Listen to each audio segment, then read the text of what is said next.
లారా పరిశుద్ధమును దేవునికి అనుకూలమునైన సజీవయాగముగా మీ శరీరములను ఆయనకు సమర్పించుకొనుడని దేవుని వాత్సల్యమును బట్టి మిమ్మును బతిమాలుకొనుచున్నాను. ఇట్టి సేవ మీకు యుక్తమైనది అనగా సరి అయినది. మీరు ఈ లోక మర్యాదను అనుసరింపక ఉత్తమమును అనుకూలమును సంపూర్ణమునయున్న దేవుని చిత్తమేదో పరీక్షించి తెలుసుకున్నట్లు మరి మీ మనస్సు మారి నూతన మగుటు వలన రూపాంతరము పొందుడి. ఎంత మంచి మాట అండి. ఏం చేయాలి మీరు? ఇక్కడ మనం చదివిన మాట గురించే చెప్తున్నాను. ఆ 4 జీవులు ఆమెన్ అని చెప్పగా ఆ పెద్దలు సాగిలపడి నమస్కారము చేసిరి. మనం 4వ అధ్యాయము 11వ వచనంలో ఏమని చూసాం?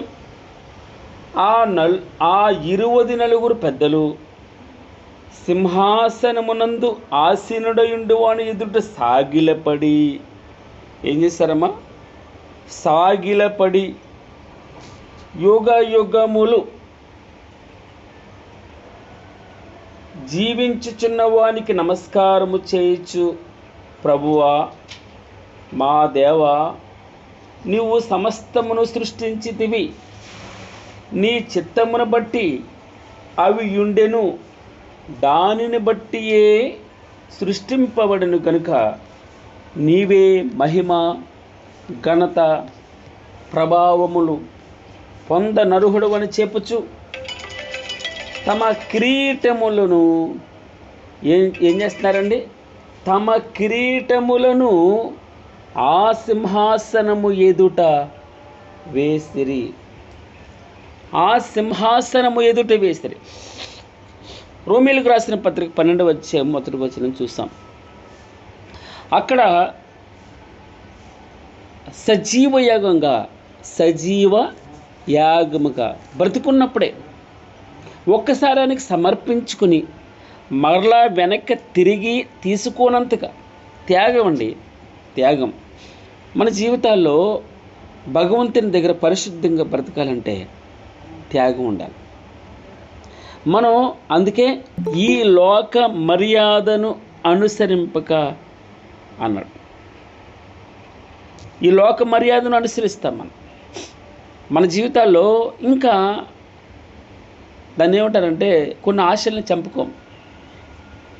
సజీవయాగంగా అంటే ఆయనకి అనుకూలమైనది ఏంటో, ఆయన చిత్తం ఏంటో, ఆయనకి ఇష్టమైనది ఏంటో మనం మారాలి, రూపాంతరం చెందాలి. ఇక్కడ సజీవయాగంగా ఆయన ఎదుట పడిపోవాలి. మనకి కొన్నిసార్లు అర్థం కాదు. మనం ఏమనుకుంటామంటే మనకంత స్పృహ ఉండదు. ఒక్కొక్కసారి మనం ఏం చేస్తున్నామో మనకు తెలియదు.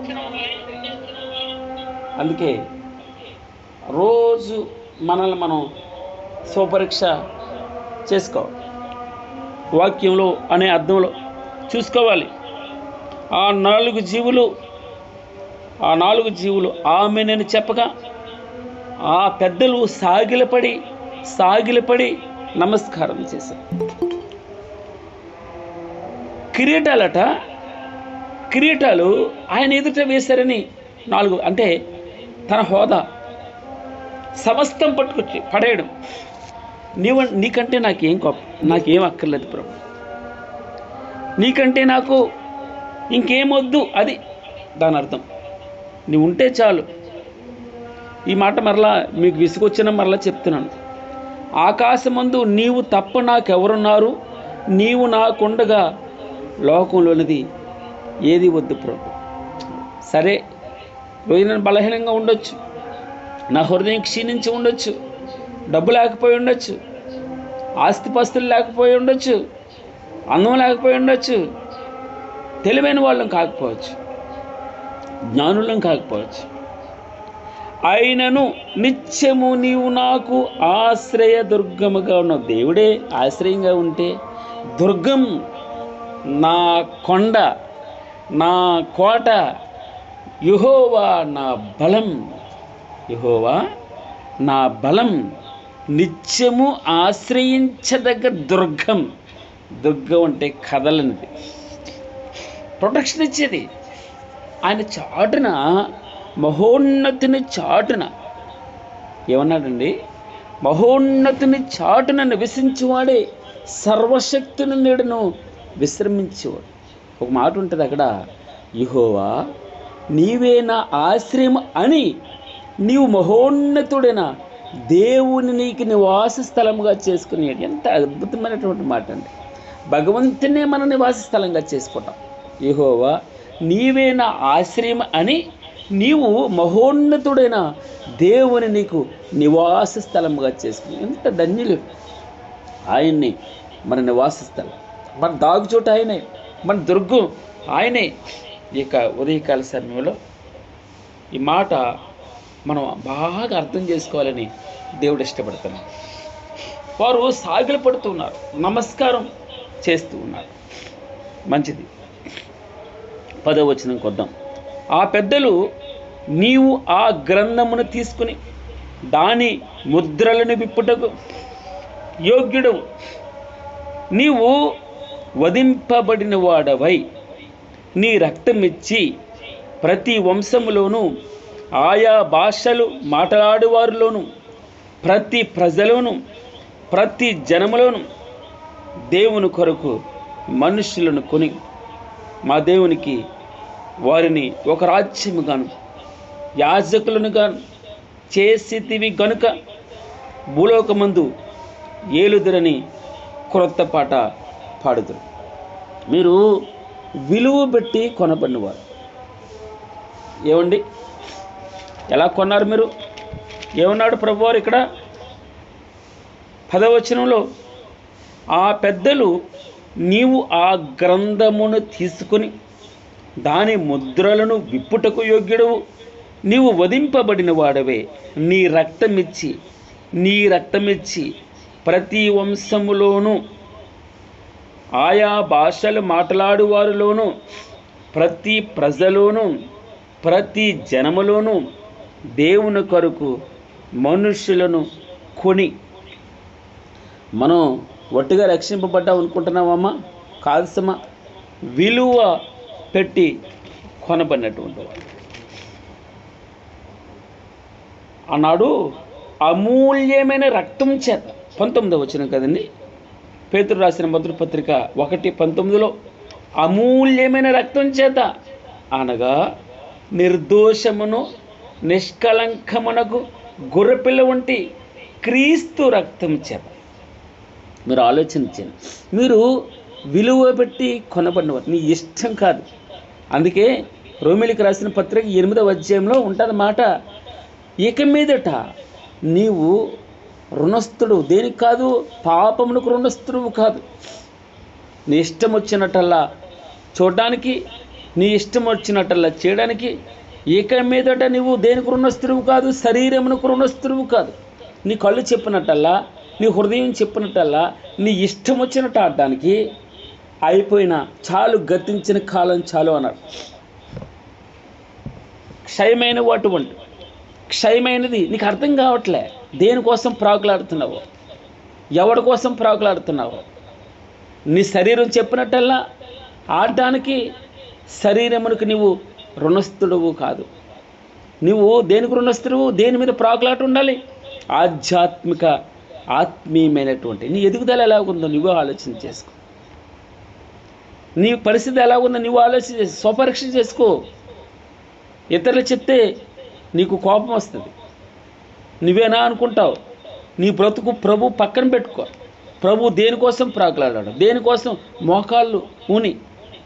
ఎంత అద్భుతమైనటువంటి భాగ్యం ఇచ్చాడండి నీకు. తను విలువ పెట్టి, ఏ విలువ? తన స్వరక్తమిచ్చి సంపాదించిన ఇది సంఘం. ఇది తన సంఘం, తన సొత్తుగా చేసుకున్నాడు. నీవేమో శరీరం చెప్పినట్టల్లా ఆడుతున్నావు. బొమ్మలాట ఆడుతున్నావు. ఇంకొక విధంగా చెప్పాలంటే నా ఇష్టం, నా శరీరం, నా డబ్బు, నా అందం, నా ఇల్లు, నా పిల్లలు, నా కుటుంబం అని నువ్వు అనుకుంటున్నావు. కానీ మనం ఎలా వచ్చామో ఒంటరిగా వస్తాం, ఒంటరిగా వెళ్ళాలి. ఇది మనం అనుకుంటాం. మన కనులు చూసి అంటే ఇది నాది, బాండ్ పేపర్ మీద సంతకం పెడితే ఆస్తి నాదని నువ్వు అనుకుంటావు. కానీ భగవంతుడు ఎంతమంది మన ముందర, కళ్ళ ముందర ఖాళీగా వెళ్ళిపోలేదు. తల్లి గర్భం ముందు తాగుట్టినప్పుడు మొదలు పట్టలేదు, తొదనం పట్టలేదు. బట్టలు లేకుండా వచ్చాం, బట్టలు తీసేస్తే మొళ్ళతాడు కూడా కట్ చేస్తారు, పైన బట్ట వేస్తారంతే. ఉదయకాల సమయాన నా అంతటి నేను స్వపరీక్ష చేసుకోవాలి. ఇతరులకి అక్కర్లేదండి. నా బ్రతికి ఎలాగుందో, నా పరిస్థితి ఎలాగుందో, ఆయన పిలిచినప్పుడు ఆయన ఎదుట సామర్థ్యం కలిగి నేను నిలవబడగలనా లేదా, నా నమ్మకత్వం ఎలాగుంది, నేను దేవుని దగ్గర ఎలా పరిశుద్ధతగా ఉంటున్నాను. ఓ శరీరమా, నీ శరీరం చెప్పినట్టల్లా వినడానికి ఇక మీదట శరీరమునకు రుణస్థుడు కాదు. నీవు విలువ పెట్టి కొనబడినవాడు, విలువ పెట్టి కొన్నావు. ఆ విలువ ఏంటో తెలుసండి, పితృపారంపర్యమైన వ్యర్థ ప్రవర్తనను విడిచిపెట్టాలి. మీరు అమూల్యమైన రక్తం చేత అనగా నిర్దోషమును నిష్కలంకమునకు గొర్రెపిల్ల వంటి క్రీస్తు రక్తం చేత విమోచింపబడిదిరని మీరు ఎరుగుదురు కదా. ఉదయకాలన నువ్వు సాగిలపడాలి భగవంతుని దగ్గర. సాగిలపడడం అంటే ఏంటో తెలుసండి, ఆయనకి సమర్పించుకోవడం. మన జీవితాలు మన జీవితాల్ని ఆయనకి సంపూర్ణంగా యాగంగా ఒకసారి సమర్పించుకుని ఆ రోజున బాప్తిసం తీసుకున్నావు. తెల్లబట్టలు ఎందుకు వేసుకున్నావు తెలుసా? నువ్వు ఆ రోజున బాప్తిసం తీసుకున్నావు. బాప్తిసం తీసుకున్నప్పుడు ఆయనతో పాటు పాతి పెట్టబడ్డాం. మన కోరికలు కూడా పాతి పెట్టబడ్డాయి. లోకం అంటే ఏంటో తెలుసండి, నేత్రాశ. కళ్ళతో చూస్తామే, అదే లోకం అంటే. మీరు వేరే విచిత్రంగా అనుకోవచ్చు. లోకాశ అంటే కళ్ళతో ఆశ అన్నమాట. శరీరాశ, జీవోపడంబం. అందరికంటే పర్ఫెక్ట్ బాగా కనబడాలి, నేనుగా ఉండాలి అని అనుకుంటాం. జీవోపడంబం, ఇదే లోకం అంటే. అందుకే అన్నాడు, ఆయా భాషలు మాట్లాడేవారిలోను ప్రతి ప్రజలోను ప్రతి జనములోను దేవుని కొరకు మనుష్యులను కొని మా దేవునికి వారిని ఒక రాజ్యముగాను యాజకులను గాను చేసితివి. నువ్వు కొన్నావు, రక్తమిచ్చి కొన్నావు గనుక వారు భూలోకమందు ఏలుదురని కొత్త పాట పాడుదురు. మరియు నేను చూడగా సింహాసనమును, జీవులను, పెద్దలను ఆవరించి ఉన్న అనేక దూతల స్వరము వినబడును. వారి లెక్క కోట్ల కొలదిగా ఉండెను.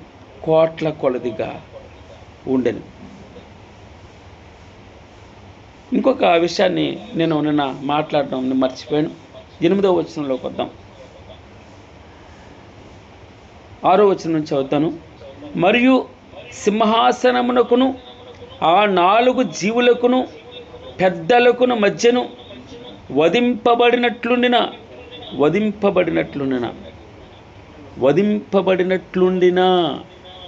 రియల్గా అక్కడ అంతకుముందు జరిగింది ఇక్కడ జరిగినట్లు చూపిస్తున్నాడు. అప్పుడు జరుగుతున్నట్టుగా కనబడుతుంది. వధింపబడినట్లుండిన అన్నాడు.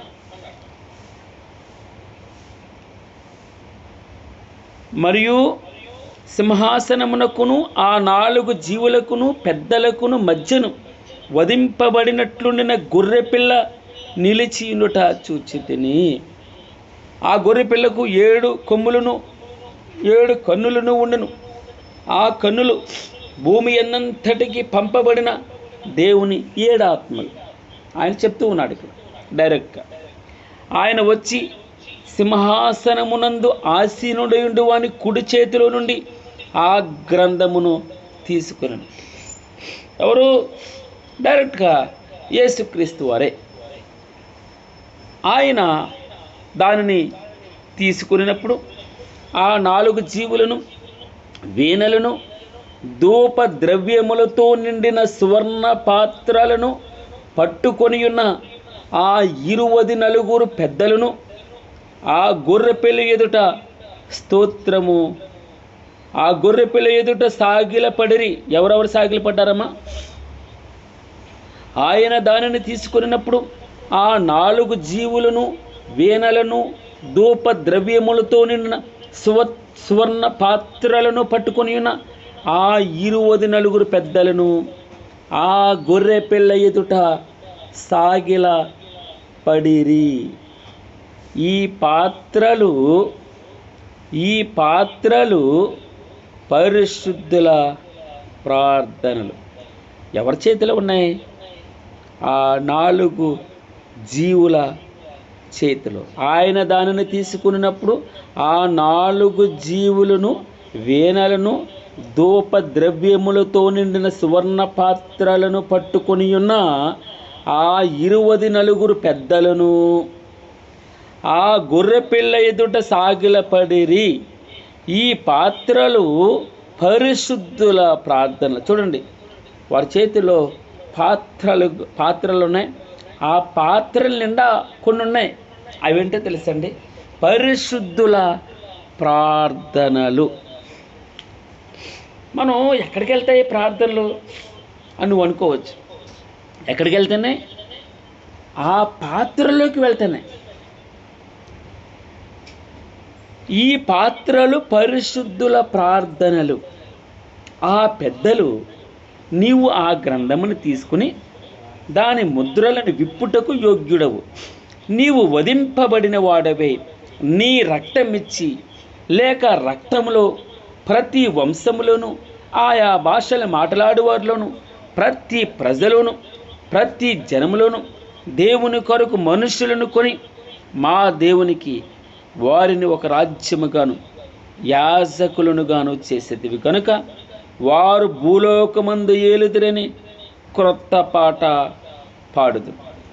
మరియు నేను చూడగా సింహాసనమును, జీవులను, పెద్దలను ఆవరించి ఉన్న అనేక దూతల స్వరము వినబడును. వారి లెక్క కోట్ల కొలదిగా ఉండెను. ఏమంటున్నారు వారు? వారు వధింపబడిన గొర్రెపిల్ల శక్తియు, ఐశ్వర్యమును, జ్ఞానమును, బలమును, ఘనతయు, మహిమయు, స్తోత్రమును పొందనరుహుడని గొప్ప స్వరముతో చెప్పుచుండ్రి. ఇంత అద్భుతమైన ఆరాధన అండి. మనం ఆరాధన చేస్తూ ఉన్నప్పుడు ఈ శక్తివంతమైనటువంటి మాటలు ఇవి. చూడండి, ఎంత ఈ ఉదయకాలన మనకి ఉజ్జీవాన్ని ఇస్తాయి ఈ మాట. మరియు నేను చూడగా సింహాసనమును, జీవులను, పెద్దలను ఆవరించి ఉన్న అనేక దూతల స్వరము వినబడెను. వారి లెక్క కోట్ల కొలదిగా ఉండెను. వారు వధింపబడిన గొర్రెపిల్ల శక్తియు, ఐశ్వర్యమును, జ్ఞానమును, బలమును, ఘనతయు, మహిమయు, స్తోత్రమును 7 రకాల సంగతులు చెప్తూ పొందనరుహుడు అని గొప్ప స్వరముతో చెప్పుచుండరి. అంతటా పరలోకమందును, భూలోకమందును, భూమి క్రిందను, సముద్రములోనున్న ప్రతి సృష్టము అనగా వాటిలోనున్న సర్వమును సింహాసనాసీనుడైన వానికిని గొర్రె పిల్లకును స్తోత్రమును, ఘనతయు, మహిమయు, ప్రభావమును యుగ యుగములు కలుగునుగా కానీ చెప్పుట వింటిని. ఆ 4 జీవులు ఆమేన్ అని చెప్పగా పెద్దలు సాగిలపడి నమస్కారము చేసిరి. స్తోత్రం ప్రభా. అందుచేతను అన్నాడు. ఈ మాట ముగించి మనం ప్రార్థనలోకి వెళ్దాం. అందుచేతను, ఎందుచేతను? అందుచేతను 9వ వచనం. ఫిలిప్పీలకు రాసిన పత్రిక 2వ అధ్యాయము 9వ వచనం. అందుచేతను పరలోకమందున్న వారిలో కానీ ఈ కారణాన్ని బట్టి, దీని వలనే చూసావా పైన సంగతి జరుగుతుంది. నువ్వు అది చేస్తే రిజల్ట్ ఏంటో తెలుసా? అందుచేతను పరలోకమందున్న వారిలో కానీ భూమి మీద ఉన్న వారిలో కానీ భూమి క్రింద ఉన్న వారిలో కానీ ప్రతి వాని మోకాలును యేసు నామమున వంగునట్లును ప్రతి వాని నాలుకయు తండ్రి అయిన దేవుని మహిమార్థమైన యేసుక్రీస్తు ప్రభువు అని ఒప్పుకొనున్నట్లును దేవుడు ఆయనను అధికముగా హెచ్చించి ప్రతి నామమునకు పైనామమును ఆయనకు అనుగ్రహించెను. ఎందుకు? అందుచేతను ఎందుకన్నాడు? క్రీస్తు యేసునకు కలిగిన ఈ మనస్సు మీరును కలిగి ఉండుడి. ఆయన దేవుని స్వరూపము కలిగిన వాడై ఉండి దేవునితో సమానముగా ఉండుట విడిచిపెట్టకూడని భాగ్యమని ఎంచుకోలేదు, కానీ మనుషుల పోలికగా పుట్టి దాసుని స్వరూపమును ధరించుకొని తన్ను తానే రిక్తునిగా చేసుకొనెను. మరియు ఆయన ఆకారమునందు మనుషుడుగా కనబడి మరణము పొందినంతగా, అనగా సిలువ మరణం పొందినంతగా విధేయత చూపిన వాడే తన్ను తాను తగ్గించుకొనెను అంటూ అందుచేతను అన్నాడు. ఆ 4 జీవులు ఆమెన్ అని చెప్పగా ఆ పెద్దలు సాగిలపడి నమస్కారం చేసిరి.